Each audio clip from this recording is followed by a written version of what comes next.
nossa primeira entrevista no nosso canal Conversa Boa, e eu tenho a honra de poder bater um papo aqui, descontraído, com esse novo amigo, né, que Deus tem me permitido conquistar, Marqueson Marques. Obrigado. E para nós do canal, para nós moradores de Caldas de Cipó, e para todos aqueles que não conhecem o Instituto Novas Histórias e o projeto Conexão Sertão, vão saber um pouco mais, porque as pessoas passam por aqui e às vezes nos perguntam: o que é isso aí? Isso é uma escola? É do município?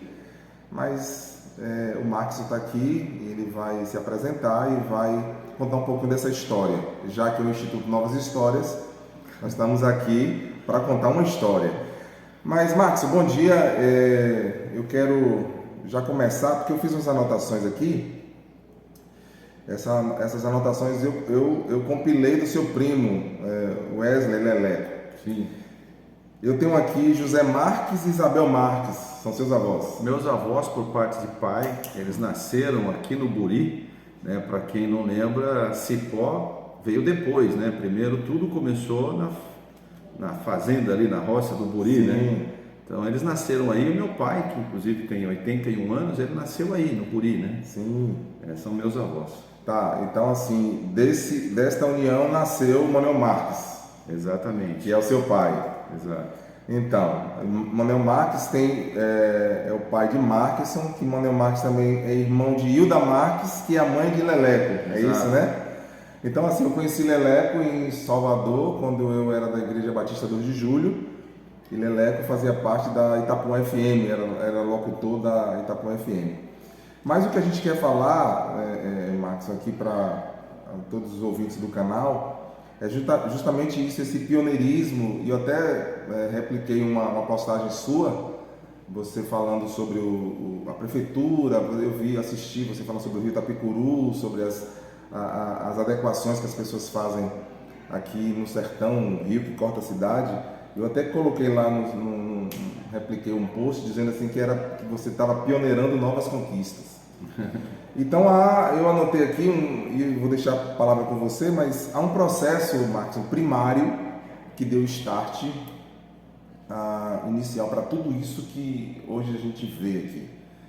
É um empreendimento arrojado, é diferenciado.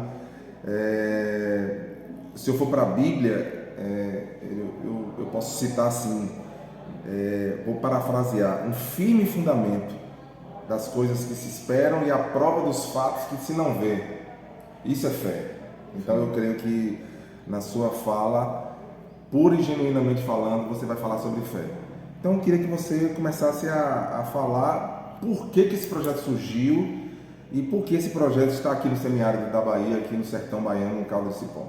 Bom, surgiu pelo seguinte: eu tenho 57 anos, portanto nasci na melhor safra. Você nasceu que ano? Eu nasci em 65. Quase boa. Eu sou de 64. E aos 30 anos Deus me abençoou e eu criei uma empresa de logística chamada Cargolift Logística, lá em Curitiba. Sim. E essa empresa cresceu. Hoje tem 13 filiais pelo Brasil, tem mais de 500 funcionários, mais de 1.000 pessoas trabalham com a gente. Tem outras empresas também no grupo.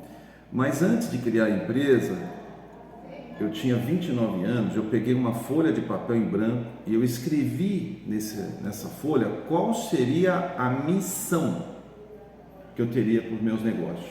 Sim. E essa missão eu sigo até hoje.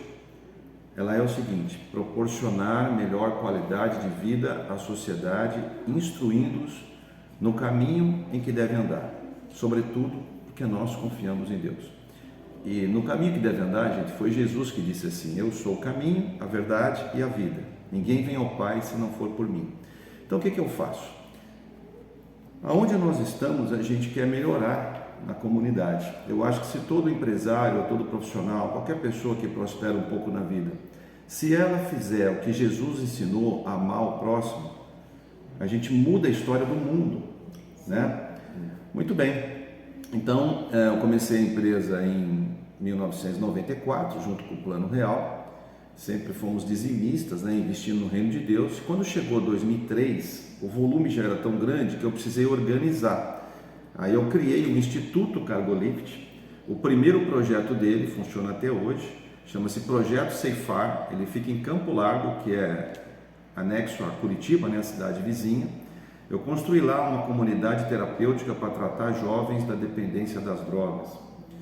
E nesses 17, 18 anos, é minha esposa que cuida lá, nós já tratamos mais de 1.800 jovens das drogas. Eles ficam lá 7 meses, e dos que concluem todo o tratamento, que leva 7 meses, incrível, 69% deles realmente estão libertos das drogas, constituíram família, um trabalho bonito. Bom, e aí a gente tem outros projetos também no Instituto Cargolift. E aí, falando aqui de Cipó do Conexão Sertão, em 96, pastor, quando eu estava ali no Buri, o meu avô, que você acabou de falar, José Marques dos Santos, ainda era vivo, né? E meu pai teve a ideia de a gente construir um templo ali evangélico naquele povoado. Sim. Porque só tinha igreja católica, e foi ali que meu avô, por parte de pai, conheceu Jesus, evangelizado por missionários batistas. Aí ele se converteu e vendeu tudo que tinha ali no Buri. Isso que ano, você lembra mais ou menos? 1900? Foi em 1942. 42. E ele vendeu o que tinha, que era algumas cabeças de bode lá e tal, alguma criação. Pegou a minha avó, a avó Zinzin. O meu avô era chamado de Zé de Tança, né? Filho da Constância. E a minha avó, da família Gama, né? Eles venderam tudo que tinha. Tinham 4 crianças pequenininhas, inclusive meu pai. Carregaram em 4 mulas e saíram aqui 3 dias e 2 noites, dormindo debaixo de ponte, e chegaram no município de Algodões, acho que dá uns 40 quilômetros daqui. Sim. Lá próximo de Euclides da Cunha, na BR-116. E ali ele falou: aqui eu vou me estabelecer e vou começar a pregar o Evangelho. Então, durante 30 e tantos anos, meu avô foi que implantou diversas igrejas, Assembleia de Deus, aí por esse sertão todo. Mas ele já estava jubilado, então, nessa questão, 1996, né? E não tinha um templo evangélico ali no Buri. Então a nossa família se uniu e decidiu construir esse templo no Buri. Sim. E no dia da inauguração, meu avô estava lá, me lembro até hoje, com um terno de linho branco. Ele gostava de andar todo arrumado, todo alinhado. Usava chapéu assim. E naquela época eu tinha menos de 30 anos. Eu peguei o microfone na hora de falar, eu não tinha a desenvoltura que tem hoje, então eu tremia um pouco para falar, mas eu falei com o povo.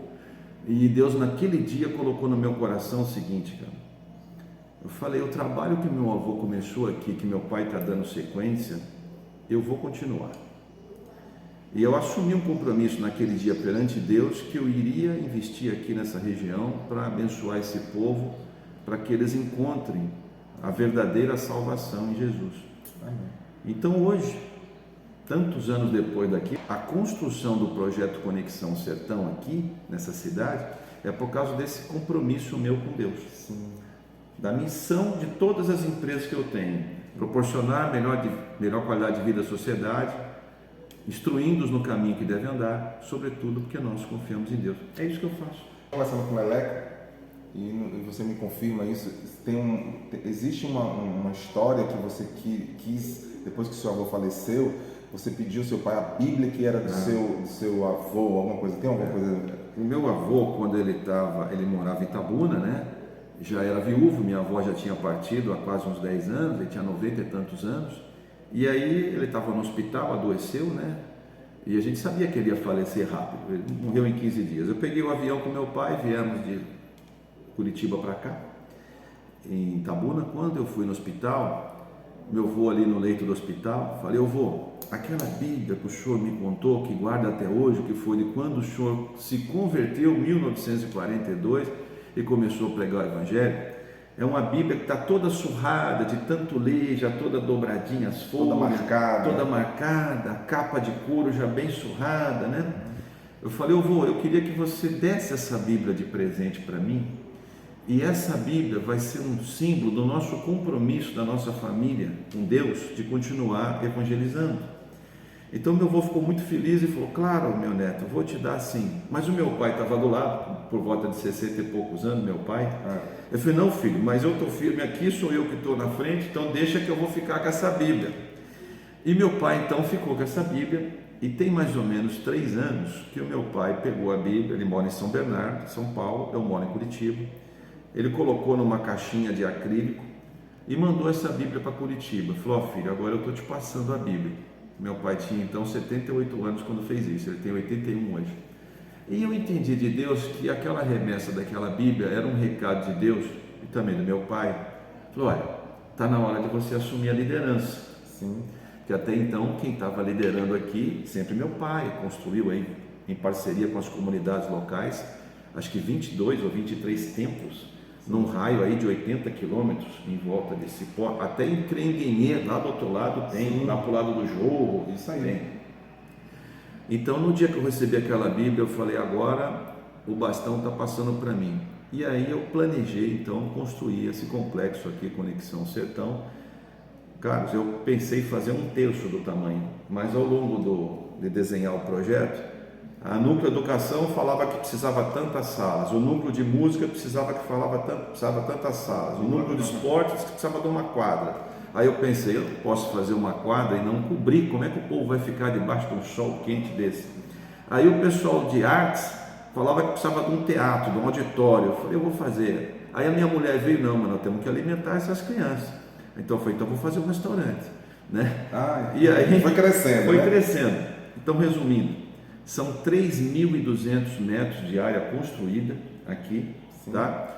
Tudo muito, acho que você vai mostrar aí no vídeo, né? Tudo muito de primeiro mundo aqui. Eu quis fazer um oásis, tudo gramado, irrigado, coisa bonita, né? E custou tudo isso aqui R$8.200.000 para construir. Então, você fazer por reino de Deus, você tem que fazer o melhor. E eu procurei a área para comprar que fosse próxima da comunidade mais humilde, mais carente, mais necessitada, que é aqui a Várzea Grande, né? Onde vive esse povo aqui. Eu quis ficar próximo de quem mais precisa. Foi isso. Entendi. Interessante que o legado do seu avô, José Marques, ele de fato ele é visto. Eu imagino se ele estivesse vivo e pudesse olhar tudo isso. Claro que no tempo dele as coisas eram muito mais simples, né? O desejo dele era apenas construção de igrejas, de templos. Talvez ele não tivesse a visão alargada de algo tão consolidado, tão bem estruturado para atingir de um modo geral muita gente. É claro que a igreja, de um modo geral, ela atinge as pessoas, mas isso é para e passo, é passo a passo, com a palavra, com a pregação do Evangelho. Mas um instituto desse, uma grandiosidade dessa no sertão, é um privilégio para a cidade. Eu estava conversando com o prefeito Marquinhos, dizendo para ele assim, do nosso privilégio de ter um instituto como esse aqui, uma Conexão Sertão, tão primorosa. As pessoas, eu não desconheço alguém aqui em Cipó que olha para isso aqui e que coloca um defeito ou que diga alguma coisa que está faltando. Ela fala assim, gente, isso aqui, quando as pessoas entram, elas dizem assim, é como se eu estivesse na Europa. É mesmo. Eu estou aqui fora de uma realidade, fora da caixinha. Então o Marquinhos, ele teve a sacada de fazer algo com um objetivo principal, de cumprir o que o seu avô falou, o que seu pai continuou e que você consolidou. Então, assim, você pode dizer que o objetivo principal desse projeto, você acabou dizendo aí, que seria alcançar esse povo de baixa renda, esse povo que mais precisa, com algo de portas abertas, né? Sem custo, eles não pagam para estar aqui, é isso mesmo? O nosso foco aqui é nas crianças e adolescentes. Eu acho que a igreja cuida dos adultos e nós aqui cuidamos das crianças e adolescentes. Então, a partir de 5 anos, né? E nós cuidamos até os 17 anos. Se você investe nas crianças, você vai ter um cidadão diferente. Eu espero, em 15 anos, mudar a história dessa cidade. Quando a gente fez o estudo para se instalar aqui, eu pesquisei, os municípios vizinhos, que é Nova Açores, Ribeira do Amparo e Cipó, onde estamos, está entre os 13% piores IDHs do Brasil. Sim. E o IDH, você sabe que é medido em 3 pilares. O pilar educação é o pior deles. Sim. Então eu pensei, se a gente investir aí nas crianças, em 10, 15 anos, quem tem 5 anos tem 20, é um adulto, mas vai ser um homem, uma moça bem formada, bem educada, com cidadania, e vai mudar a história dessa região.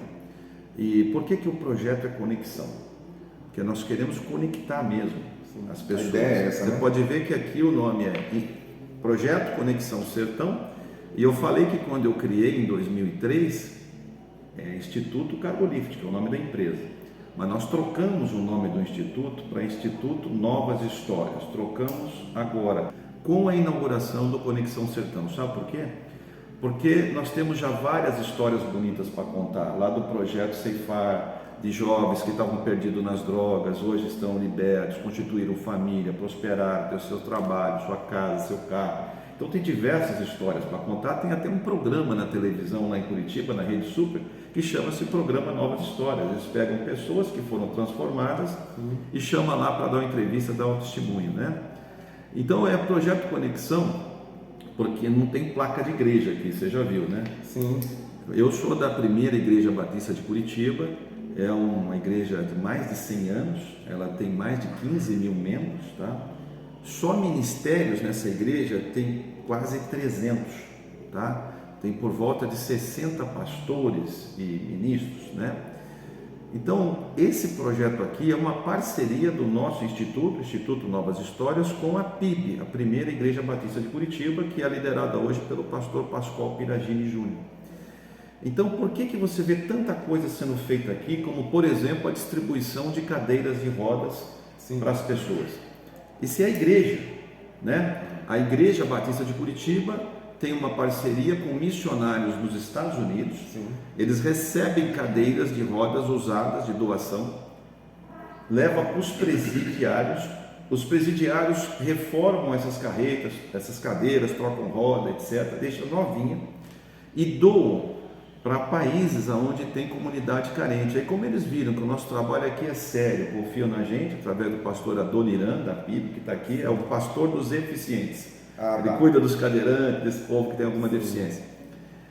Então, nós trouxemos para cá 90 cadeiras de rodas. Você imagina quanto custa cada cadeira, tá? É a Cargolift que fez o transporte, né? Desde o porto de Paranaguá, do container até Curitiba, tirou as cadeiras do container, colocou na carreta bitrem, trouxe aqui para o Conexão Sertão. E tem voluntários que estão aqui que sabem montar essas cadeiras e ajustar ao tamanho das pessoas, né?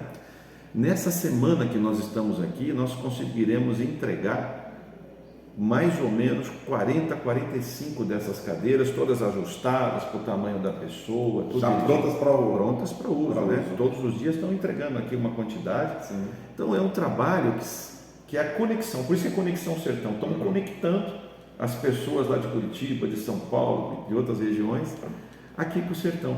Só nessa caravana que nós estamos aqui, nós estamos em quase 50 pessoas.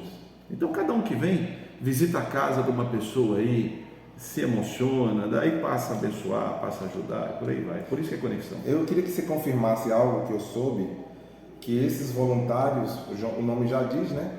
Que eles mesmos custearam suas passagens para vir, porque é muito fácil, eu fui missionário e sei dessa coisa intrínseca do missionário sair porque tem uma missão a cumprir. Eu soube que eles vieram, custearam suas passagens, mas se doando uma semana para esse projeto. Você confirma isso? Só está aqui nesse grupo quem realmente tem o coração no amor ao próximo, porque cada um veio com o seu próprio dinheiro, pagou sua passagem e pagou até a alimentação que está comendo aqui no Conexão Sertão, para não consumir o caixa do Conexão Sertão. Entendi. Então tem pessoas aqui, por exemplo, médicos, dentistas. Você imagina a pessoa que é dentista ou é médica ficar uma semana sem ganhar dinheiro no seu consultório e doar uma semana do seu trabalho aqui, tratando da comunidade. Quanto vale isso?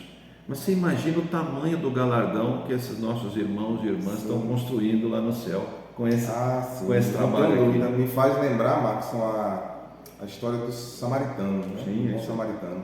Eu creio que estes voluntários que você trouxe, eles nos ensinam a essência da palavra, né?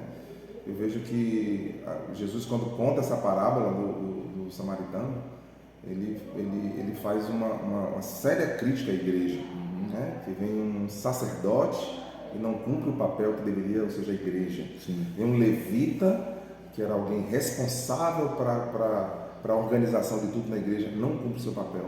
Mas alguém que é desconhecido, não era da essência de Israel, que era um samaritano, que era de uma outra região, vai lá e cumpre o propósito. Eu acho que vocês têm feito isso. E tem muita gente que ajuda e nem quer aparecer. Por exemplo, essa sala que nós estamos aqui, durante a construção, chegou um irmão nosso e falou: Marcos, eu quero ajudar.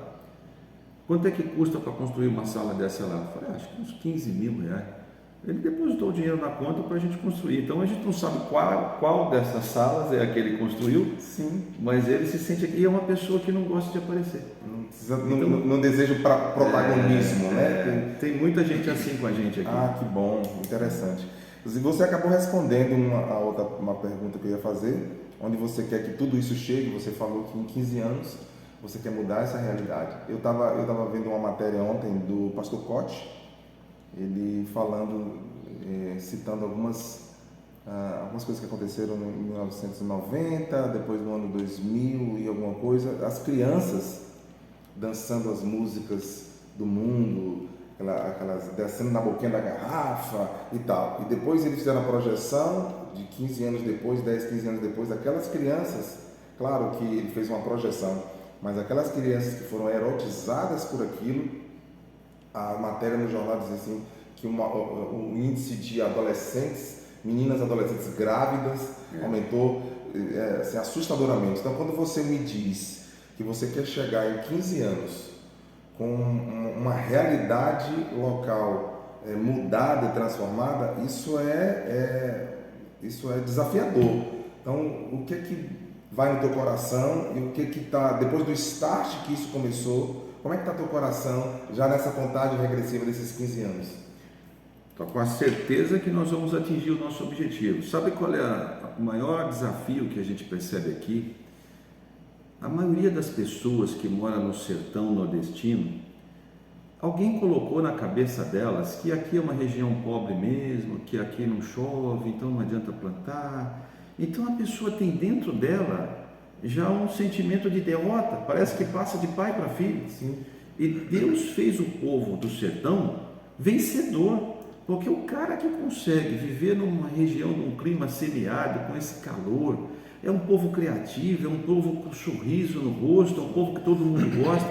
Então nós queremos colocar dentro dessas crianças, desses adolescentes, dos pais deles, né, a certeza que em Deus nós somos mais do que vencedores. Então a gente tem que trabalhar na cabeça deles. Jamais nós vamos dar o peixe aqui, o povo daqui é acostumado a pedir.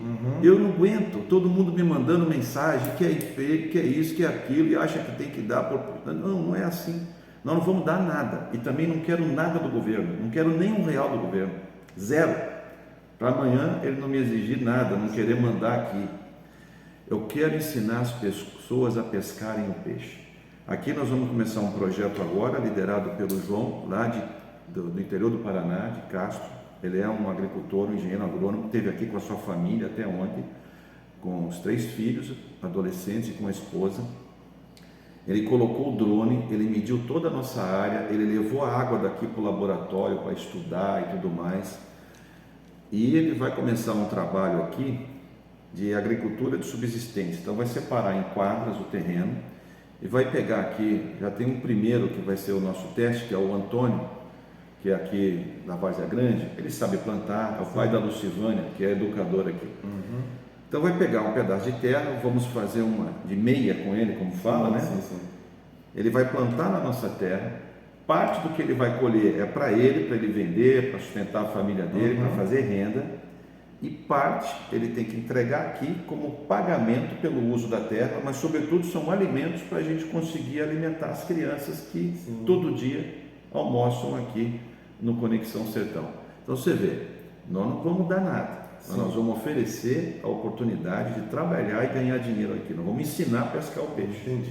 Entendi. Ah, que maravilha. Então este projeto que está no forno, vamos dizer assim, ele é o pioneiro nessa questão da área da agricultura. As pessoas sempre dizem, Marcos, que tem o sertanejo, principalmente aqui de Cipó, há um estigma, de fato, de que as pessoas têm essa coisa de pedir muito e de se acostumaram com as benesses do governo, tipo Bolsa Família, então muitos não trabalham porque sabem que no final do mês tem um Bolsa Família para receber. E tem um rio perene que corta a cidade, que é o Rio Itapicuru, e eu fico olhando assim, o que falta em Cipó? Se a cidade tem um rio perene, nunca seca, ele fica bem um filete muitas vezes, mas ele nunca seca. Por que nunca se pensou em fazer um centro de abastecimento com a irrigação do próprio rio?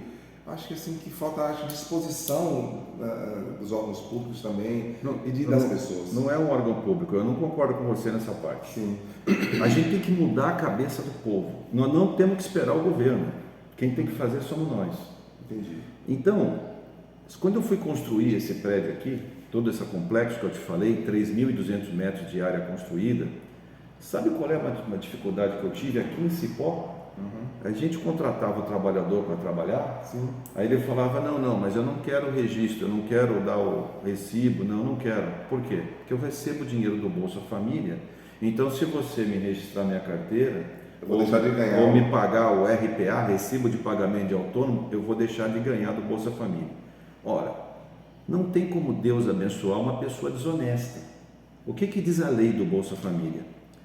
É para quem está desempregado. Então, se eu estou oferecendo um emprego para o cara trabalhar aqui, se ele não quer registrar a carteira, ele quer roubar, vamos falar a verdade, porque ele quer receber o Bolsa Família mentindo para o governo que ele está desempregado. Aí Deus não abençoa quem mente. Aí a pessoa não prospera na vida e não sabe por quê. A maior dificuldade que eu tive no comércio aqui, às vezes eu tinha que comprar lá em Alagoinhas, porque o comerciante de Cipó não quer vender com nota fiscal. É desonesto. Entendi. É desonesto, não vai prosperar. Então a gente tem que mudar a cabeça do povo. O Bolsa Família, gente, vocês que estão nos ouvindo, é uma humilhação. Nós temos que acabar com isso no Brasil. Nós temos que gerar emprego para esse povo, para não precisar do Bolsa Família. Porque que prazer você tem em receber um Bolsa Família? Sinal que você é um derrotado, você precisa do dinheiro do governo. E o que fazem os governantes, os Lula da vida? Deixa o povo sem emprego, não investe em infraestrutura, para vir com o Bolsa Família e trocar por voto. É o pão e circo, né? É o que aconteceu na Venezuela, levou o povo para a desgraça, tá certo? Então, é claro, o Bolsa Família é uma boa ferramenta para o povo não ficar sem o alimento, mas o mais importante é desenvolver esse povo para que ele tenha trabalho, que ele ganhe dinheiro com o suor do seu próprio trabalho. É isso que dá o prazer a um pai de família e uma mãe de família. Só eu concordo com o que você discordou, mas assim, se formos esperar outros Marksons aparecerem, vai levar muito tempo. Olha quanto tempo a cidade de Caldas de Cipó ela padeceu até chegar. Claro que as coisas de Deus, eu creio nisso e vivo nessa vertente. As coisas de Deus, ela acontecem no tempo certo. Não estou dizendo que o Conexão Sertão, o Instituto Novas Histórias, chegou atrasado. Não, chegou na hora certa. Chegou no momento certo, onde nós estamos vivendo no Brasil hoje.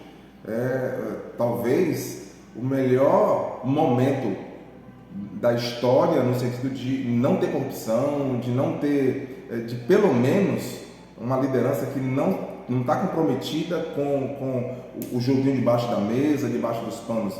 Então, se de lá de cima a ideia é não ter corrupção, como você falou do comércio, eu sei disso, a gente vivencia isso, mas quando eu vejo a tua expressão colocando este projeto como ferramenta de mudança para uma região, para uma cidade, eu me alegro e vejo que isso é um tapa com luva de pelica no rosto de uma gestão, de um governador, de um prefeito, e ver que se pode fazer, se pode, quando eu falei da questão da gestão pública, ela fomentar isso para o povo, porque é o canal que hoje o povo mais simples tem, é ver que a prefeitura abra portas de trabalho, traga uma indústria para cá, traga uma fábrica para que gere emprego. Então, assim, eu vejo que você tem um conselho, é óbvio, e está aqui a penúltima pergunta, que conselho você daria àqueles que podem contribuir de alguma forma e ainda não fazem?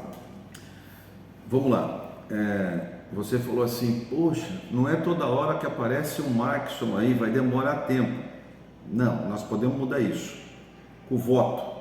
Então você que é eleitor, que está me ouvindo, lembra que você tem um poder muito grande na mão, que é o poder do voto. Sim. Sabe o que a gente pode fazer? Copiar a mesma coisa que fizeram nos Estados Unidos. Sim. Sabe como que é a vida lá para o empresário? O empresário como eu aqui no Brasil, do lucro das minhas empresas, 34% eu tenho que pagar de imposto de renda para o governo. Você imagina, de cada 100 reais que eu ganho, 34 eu mando para o governo federal. Sabe como é nos Estados Unidos? Não, se o empresário investe num projeto social, todo o dinheiro que ele investe no projeto social, dízimo na igreja e tal, ele abate do imposto de renda. Então você imagina, dos 34 que eu pago, se eu tivesse Estados Unidos, eu mandava 4 para o governo e 30 eu faria vários projetos Conexão Sertão no Brasil. Os outros empresários talvez não tenham o coração no reino de Deus, mas se a gente mudar essa lei através dos deputados que nós vamos eleger nas próximas eleições, a gente diminui a quantidade de dinheiro que vai para o governo federal, estadual e municipal e faz o próprio empresário investir. Você tem alguma dúvida que nós empresários sabemos fazer muito melhor do que qualquer governador, do que qualquer prefeito? Nós fazemos melhor. Olha o nível do Conexão Sertão, porque é feito com conceito de empresário, de gestão, tem que dar produtividade. O funcionário, se não trabalhar bem, a gente já manda embora. Se é cargo público, o prefeito não manda embora porque vai perder o voto, aí o cara não trabalha, traz atestado médico para dizer que faltou, aí não vai. E esse é um dinheiro do meu imposto, do seu, de todos que pagam imposto, que está sendo mal empregado. Então é isso que nós temos que fazer no Brasil, para que outros projetos Conexão Sertão apareçam por aí e mudem a história da região. Legal, boa. E para finalizar, Maxon, uma pergunta talvez que vai mexer com o seu íntimo, né? Mas é algo que você precisa mensurar. E a pergunta é: qual seria hoje o seu maior desafio? Com 57 anos de idade, o meu maior desafio é contagiar a próxima geração para que dê sequência nisso que eu estou fazendo, com essa mesma visão. Então, graças a Deus, eu tenho, além da minha esposa, que trabalha junto comigo em todos esses projetos, muita coisa que está aqui, tem a cara dela, tem o dedo dela, o jeito dela, né? Mas eu tenho 2 filhas, né? A Renata, de 33 anos, que foi mãe a semana passada, da Manuela, casada com o Mansur, e a Natália, que tem 31 anos, que já é mãe da Jorge, né? Que é casada com o Otávio. Então, as minhas filhas, os meus genros, né? Inclusive os 2 genros já estiveram aqui comigo no sertão, eles já têm compromisso com Deus de dar sequência nesse trabalho. Então, o meu maior desafio, respondendo a sua pergunta, é dos 57 que eu estou até os 67, eu tenho 10 anos para conseguir multiplicar isso através de várias pessoas que coloquem dentro de si a mesma vontade de fazer com a mesma visão, só que eles terão 30, 35, 40 anos, muito mais pique do que eu terei com 67. E aí eu vou ficar um velhinho feliz, percebendo que eu consegui multiplicar vários Markinsonzinhos por aí com a mesma visão. Mas eu quero aproveitar aí e te dizer assim, quando a idade, no pique que você está, nós estamos, né, na mesma faixa etária, mas no pique que você está, na dedicação que você tem tido com tudo aquilo que Deus tem colocado nas suas mãos, eu vou para a palavra. Moisés, ele tinha 40 anos, ele tinha 40 anos e estava dentro de um palácio e sendo treinado para ser o sucessor de Faraó, era o príncipe do Egito. E nessa faixa etária ele mata um homem e teve que fugir do palácio e vai para o deserto, né? Com 40 anos de idade. E ali todo o glamour do palácio deixa de existir porque ele passa a ser criador de ovelhas do sogro Jetro. 40 anos depois dos 40 que ele já tinha 80. Deus chama ele. Então assim, ele tinha 40 anos de idade, achava que era alguém. Aí ele mata um homem, aí ele descobriu que ele não era ninguém. Aí ele foge para o deserto. E depois, com mais 40, Deus chama ele para cumprir um propósito. Então assim, eu desejo para você, especificamente, um vigor, falando de saúde, né? Vigor mental e de saúde, uma projeção muito mais arrojada do que você está talvez prevendo para você mesmo. Obrigado. Que Deus possa, de uma forma assim, indizível, né? Multiplicar as tuas forças e fomentar mais no teu coração esse segmento, ou seja, sedimentar na vida das tuas filhas, dos teus filhos também, que acabam sendo filhos, um projeto como esse. Eles já conhecem, mas talvez eles não tenham o ímpeto ainda que está sobre os teus ombros. Mas eu profetizo na sua vida e desejo que daqui a 15 anos, que a previsão que você fez, daqui a 15 anos você vai ver essa cidade mudada, essa região mudada e com vigor, como se estivesse começando novamente. Com certeza. E eu desejo isso para você, para sua casa, sua esposa Cláudia. Cláudia, suas filhas e seus filhos, que são seus gêmeos. Assim, algo que venha da parte de Deus, assim, porque não tem palavras. Eu acho que cada semente que você planta aqui, cada criança dessa, cada família que você alcança aqui, eu tenho certeza absoluta que isso vai ser multiplicado a 30, a 60 e a 100, como diz a palavra. Amém. Eu creio, recebo, até porque isso aqui é um projeto de Deus, né? Eu só estou cumprindo uma missão, mas é um projeto de Deus, então vai prosperar. Muito obrigado aí pela entrevista, parabéns pelo seu trabalho, a vocês do canal, né? Que Deus abençoe a vida de vocês e que a gente possa caminhar juntos aí para um dia no céu a gente poder morar lado a lado na mesma quadra. Pronto. Quem sabe, então, claro que se formos mensurar, é óbvio que nós já fazemos na Terra, né, uma antessala daquilo que vai ser na eternidade. Com certeza. Então eu agradeço a Maxson, este empresário empreendedor que com raízes aqui no sertão começou um projeto arrojado, de conquista, e que através do legado do seu avô José Marques, da sua avó Isabel, do seu pai Manuel Marques, que eu conheço, e toda a sua família e parentela que extensivamente faz parte também disso, eu agradeço, e o nosso Conversa Boa vai ficando por aqui, e eu creio que estamos chegando ao momento de mudar a história da cidade. Novas histórias para a gente contar aqui. Novas histórias para nós contarmos. Valeu. Aqui no nosso Conversa Boa. Um abraço, Max. Um abraço. Valeu, querido.